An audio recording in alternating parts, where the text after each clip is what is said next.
Hey everybody, I wanted to make this video talking about Paul McCartney Wings' 1973 album, Red Rose Speedway. So recently, this album was re-released as a part of the Paul McCartney Archive Collection, and as a separate release, they released the double album version of Red Rose Speedway, which is this. Comes in, it's not a gatefold, just comes in just a normal sleeve, but it has two records inside. And you get this cover, which is just kind of a simple handwritten Red Rose Speedway title there. And in the back, it's just completely blank. You get like fake water damage for some reason. And inside, you get the two records and a booklet. And the booklet is similar to the booklet that comes with the original album, which I'll show you as well. It's a little bit different. It's missing a couple of the pages inside the other booklet, but it's still really nicely reproduced here. And then you get the two LPs, which come with red inner sleeves. There's record one, and it's just black vinyl, so I won't bother showing you. And I stuck one of the hype stickers on there just to save it. Here's record two, and again I stuck one of the hype stickers on the back on there. So those are the two records and that you get in the new set. But I wanted to make this video asking all of you this question, simple question. Do you prefer the single LP version, the original LP version of Red Rose Speedway released in 1973, or do you prefer the double album version that was just released this month? I'm going to tell you right away that while I've always loved the original Red Rose Speedway album, I now, hands down, like the double album format so much more. It works for me as an album a lot better, and it has some of the best, well now they're not unreleased, but at the time, before this was released, some of the best unreleased Paul McCartney and Wings material it's now on this album, and it sounds so great.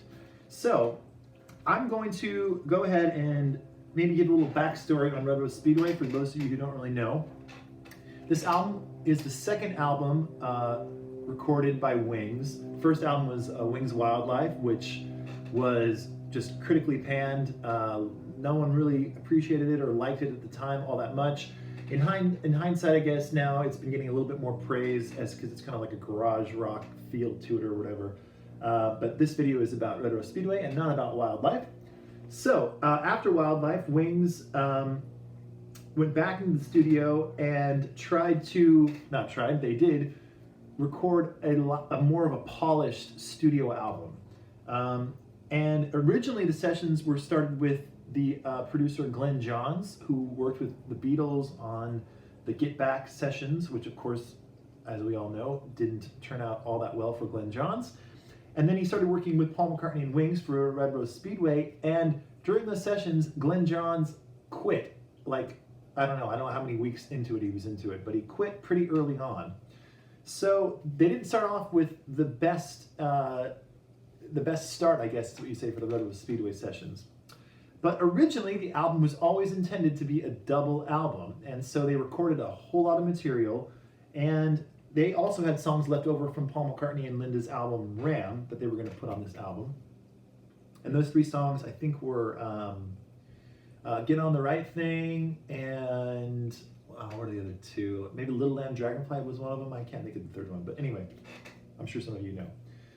Anyway, long story short, Red Rose Speedway was going to be a double album, but then either the label or Paul himself decided at the last minute that they were just going to do a single LP, and that is what we got with this. So this was released in 1973, and it's kind of been, history hasn't been too good to Red Rose Speedway, but at the time when it was released, it was a #1 US album, and it had a #1 single released from the album, My Love. So it was actually a pretty big success for Wings, and it was their first taste of success because Wildlife didn't really do anything. But Red Rose Speedway was a #1 album in the US and had a #1 single. So that's really great for a brand new band, right? So it was released in '73, and while it was kind of panned by, I think, panned by Rolling Stone and panned by a lot of the like music critics at the time, it definitely was a welcoming change to what Paul McCartney had put out to that point. Because after this, he released Bound on the Run, and from there he just had hit after hit after hit. So anyway, that was the original Red Rose Speedway.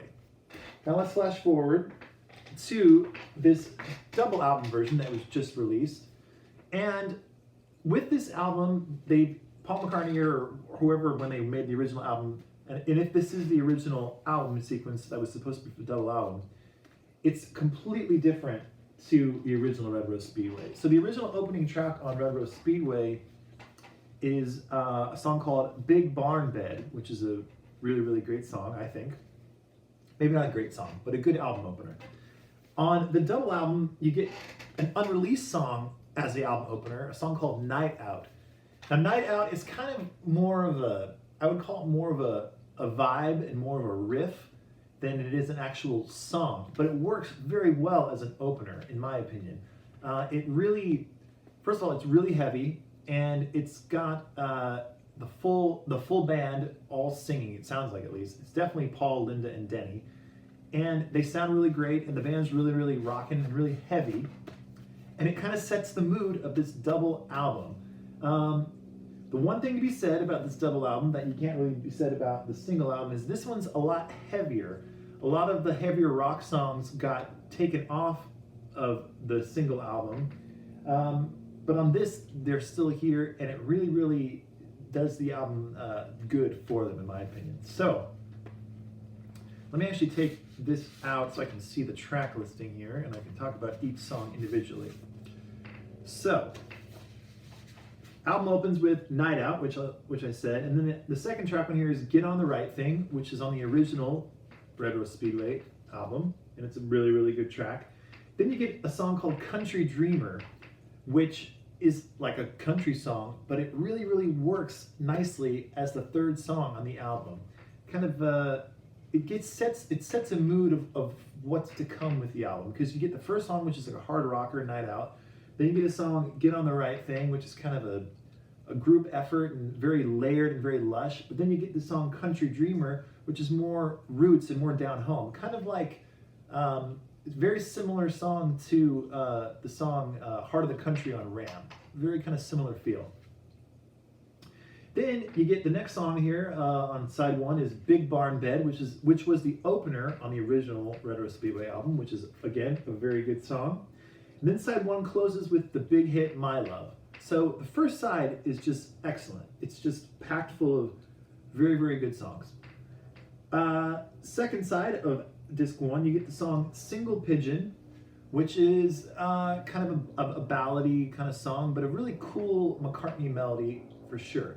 The lyrics a little bit weird in my opinion, but it's okay, it works. Then you get the song Win the Night, which is kind of like a gospel-y kind of type song, but it really, really works well within the album. Definitely a really good album track.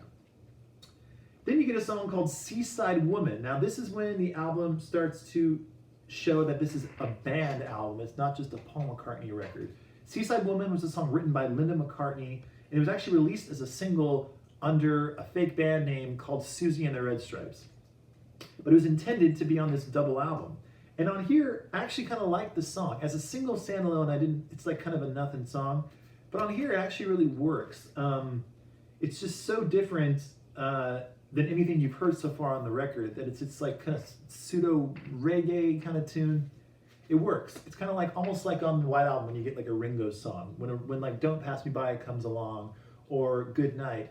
It's a nice change for a double album to have a different singer and a different feel, and it definitely, that's what happens with Seaside Woman on here. Then after Seaside Woman, you get a song called I Lie Around, which is a song sung by Denny Lane. Again, so it's not a Paul lead vocal. And it's a good song. It's, again, has like a country feel to it. But a really, really cool song, and it totally works on the double album. And the last song on side two is a live cut called The Mess. Now we've heard this song before because I believe this was the B-side to My Love. but it's a really, really great rocker, and it just showcases how tight Wings were as a band here in 1973. So that's a really good closer to the very first LP of this 2 LP collection. Okay, then this is the second LP. This is the first side of the second LP. This is the one side of this record that I think is kind of the weaker side of the 4 sides. Still, it's okay though. So you lead off with a song called Best Friend, which is another live cut. In my opinion, this song is the weakest song on the album, Best Friend. It's not a bad song at all, but it's just an okay song. And it wasn't on the original album, and in my opinion, it's maybe the one that could have not been on this, and it would have still probably made this a little bit of a better album. But it's on here, so there you go. Then you get a song called Loop, First Indian on the Moon, which is an instrumental kind of experimental song that oddly enough was on the original LP. And it's kind of cool. It's like it's definitely a throwaway, and maybe you listen to it a couple of times, but it's not a song that you would just seek out to listen to on its own. It doesn't really hold its weight on its own. So again, not the best inclusion for the album, but it's there, so okay. Then you get a medley of songs, as I just hit the record here. You get a medley of songs that did appear on the original album. In fact, this was the original album closer, this long medley. And the songs are Hold Me Tight, Lazy Dynamite, Hands of Love, and Power Cut. I personally think this medley is really, really cool. There are a lot of people who don't like it, and they think all the songs are pretty throwaway. Now, they are kind of throwaway, but in my opinion, the melodies are all very, very good. They're all good melodies, and it's played exceptionally well by the band. So I think it's a welcomed addition to the album. Really cool medley, in my opinion. Okay, now you have the last side of the album. This is side 4. And it opens up with a song called Mama's Little Girl, which, again, this is kind of like a kind of country acoustic feeling song, but it's a really, really cool song. It's one of my favorite Paul McCartney B-sides. I think it was released as a B-side in like the 90s, on the B-side of the Put It There single. I've always liked it a lot, and I think it totally fits here on the album.